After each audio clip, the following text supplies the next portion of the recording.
AIDSO, AISF এবং PSU আমরা আজকে রাস্তায় নেমেছি। আপনারা জানেন যে বাংলাদেশে বিগত কয়েকদিন ধরে সেদেশের রাষ্ট্র এবং সরকার সেদেশের একটি গণতান্ত্রিক ছাত্র আন্দোলনে যে ধরনের নৃশংস অত্যাচার চালাচ্ছে এবং অসংখ্য ছাত্রছাত্রী জনতাকে তারা হত্যা করেছে।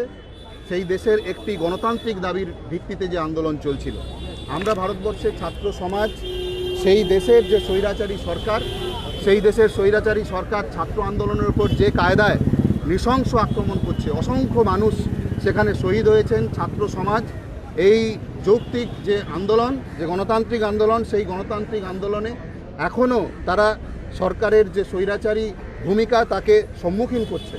আমরা এই চারটি ছাত্র সংগঠন ভারতবর্ষের যে গণতন্ত্রপ্রিয় ছাত্র সমাজ তাদের পক্ষ থেকে আজকে কলকাতার মতো একটি ঐতিহ্যশালী বামপন্থী আন্দোলনের, গণতান্ত্রিক আন্দোলনের পীঠস্থান এই শহরে আমরা একত্রিত হয়েছি। এই কলকাতা সহ পশ্চিমবাংলার বিভিন্ন শিক্ষা প্রতিষ্ঠানের ছাত্রছাত্রীরা আজকে এই প্রতিবাদে অংশগ্রহণ করছে।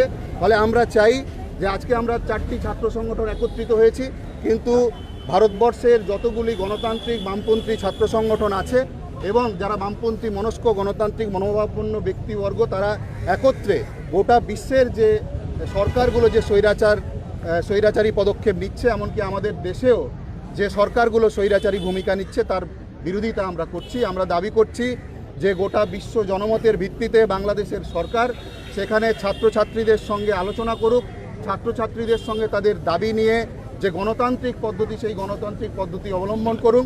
এই যে গণহত্যার মতো একটি ঘটনা ঘটাচ্ছে সেখান থেকে বিরত থাকুক। আজকে আমাদের এই রামলীলা ময়দান থেকে মিছিল বাংলাদেশ হাই কমিশন পর্যন্ত যাবে। বাংলাদেশের সরকারের যে প্রতিনিধি কলকাতায় আছে তাদের কাছে আমরা ভারতবর্ষের গণতান্ত্রিক বামপন্থী ছাত্র সমাজের যে দাবি সেটা তুলে ধরতে চাই, সেখানে আমরা পৌঁছব। দেখুন এইটা প্রাথমিকভাবে বুঝে নেওয়া উচিত যে এটা একটা আন্তর্জাতিক প্রশ্ন এবং বাংলাদেশের যে জনতা আছে তাদের সিদ্ধান্ত, এক্ষেত্রে তাদের সিদ্ধান্তই মূল। আমরা ভারতবর্ষ থেকে এই কথা বলে দিতে পারি না যে সেখানে সংরক্ষণের প্রশ্নে তারা কি অবস্থান নেবে।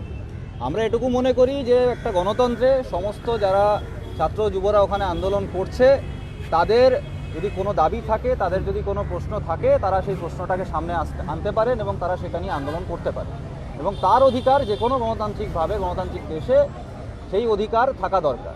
আমরা সেই জন্যই আজকে পথে রয়েছি এবং এটাই আমাদের মূল জায়গা। আমার নাম রিতম মাঝি, আমি আইসার থেকে। আমার নাম মণিশঙ্কর পট্টনায়ক, এআইডিএসও। মণিশঙ্কর পট্টনায়ক, এআইডিএসও রাজ্য সভাপতি।